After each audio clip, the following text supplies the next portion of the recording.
right, for our next talk, I'd like to introduce Abigail Burt, another one of our geoscientists here at the OGS, to present the next talk. Go ahead, Abigail, whenever you're ready. You're just on mute, Abigail.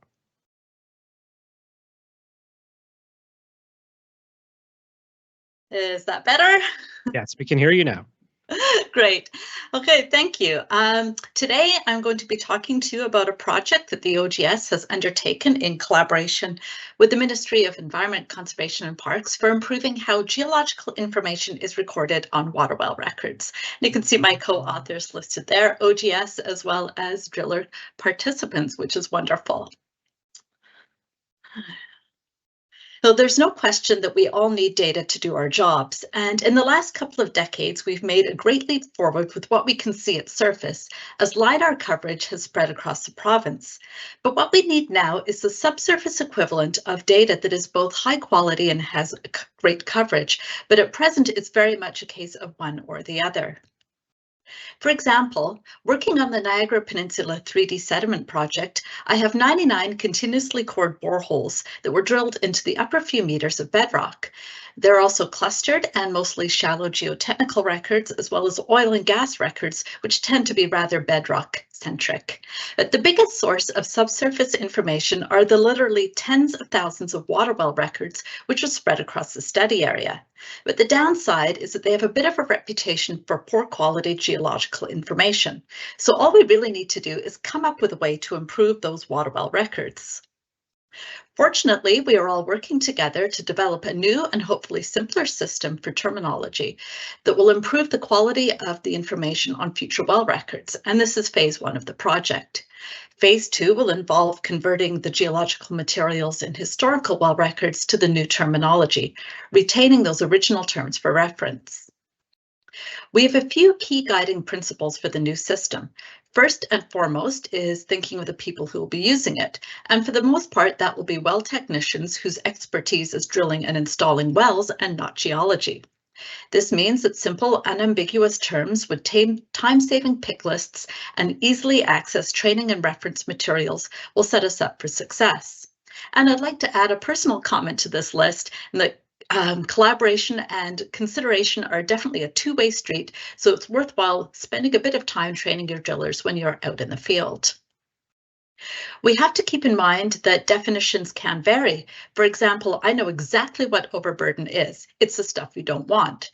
So it's probably no surprise to think that I think of our glorious sediment cover as just that, sediment and not overburden. And I know from conversations on Tuesday that I'm not alone with this.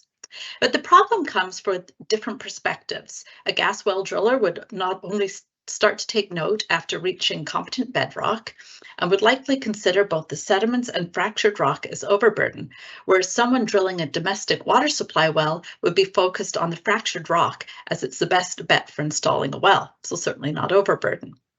Looking at the highlighted text from OREG 903, which governs the construction of water wells, we can see that bedrock and weathered bedrock are treated differently, and both are distinct from overlying sediments. Now, for the remainder of this talk, I will briefly review the system and share some of the comments and suggestions from my latest group of reviewers, the in-person attendees from Tuesday. And a big thank you to Julian for preparing and printing all of our posters that made this possible. Now, there's still time to weigh in on this topic, and this QR code will hopefully take you to a short survey so you can let us and MECP know if you think this project is worthwhile. And we're going to keep the survey live until the end of next week, as it includes a link to a summary article which contains the lists and my email address, so you can add further comments. And please feel free to share the survey across your organization, as the more feedback, the better. Now, there does seem to be a lot of support for the two-step system, where the unit depth and one of 5 material categories are recorded in step 1. Selecting fill would end that particular unit, while selecting previously constructed would activate a construction method list. Detailed geological descriptions would be activated by selecting overburden or bedrock. Now, the idea of creating 3 separate categories for overburden and bedrock seems to meet with approval, and I definitely appreciate those who commented on the terms that we should adopt, especially regarding the word overburden. Perhaps it's time to revise the step 1 list to something that looks a little bit more like this. Several drillers on the review team asked if I was prepared for people to stop at step 1.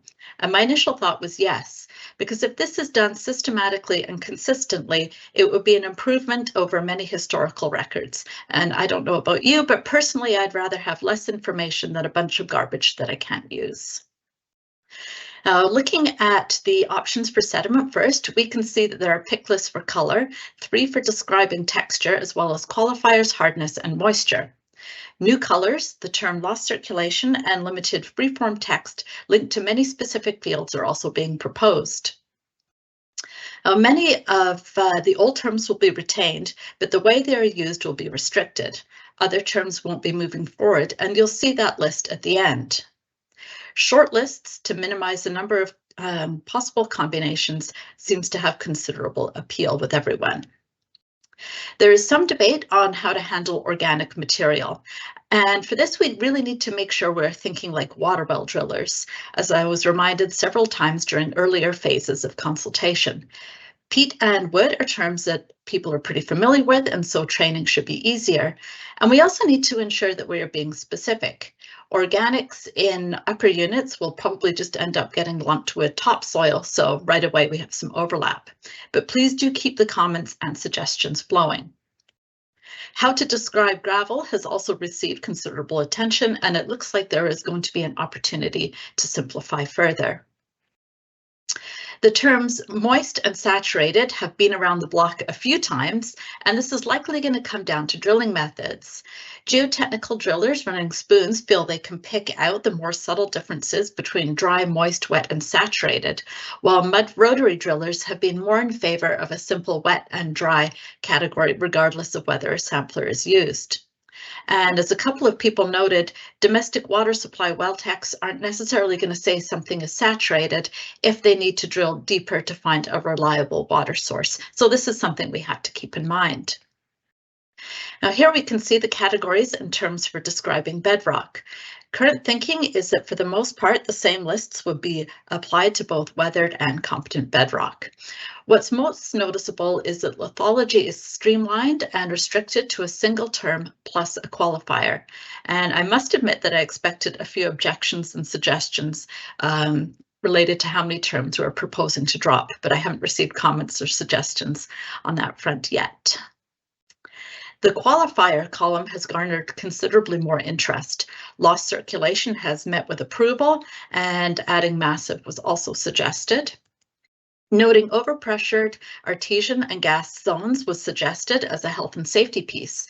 Now, the idea is certainly worth exploring further, and I'm wondering if perhaps a separate checkbox would be worthwhile, or should this just be captured in freeform text? As we can see from this final table, the list of retiring terms is pretty long, as individual minerals like feldspar and quartz won't be carried forward.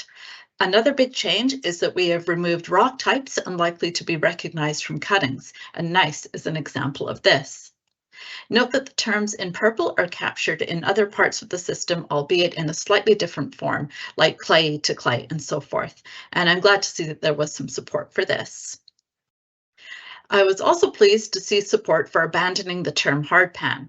This was originally suggested by the drilling team, who noted that hardpan is used for anything hard, and that includes shale and other bedrock. So don't be lulled into a false sense of security, Catfish Creek till people. Several people from our in-person team of reviewers would like to see fossiliferous and porous retained, and I would just like to take a quick moment to explain why those aren't on the list at present.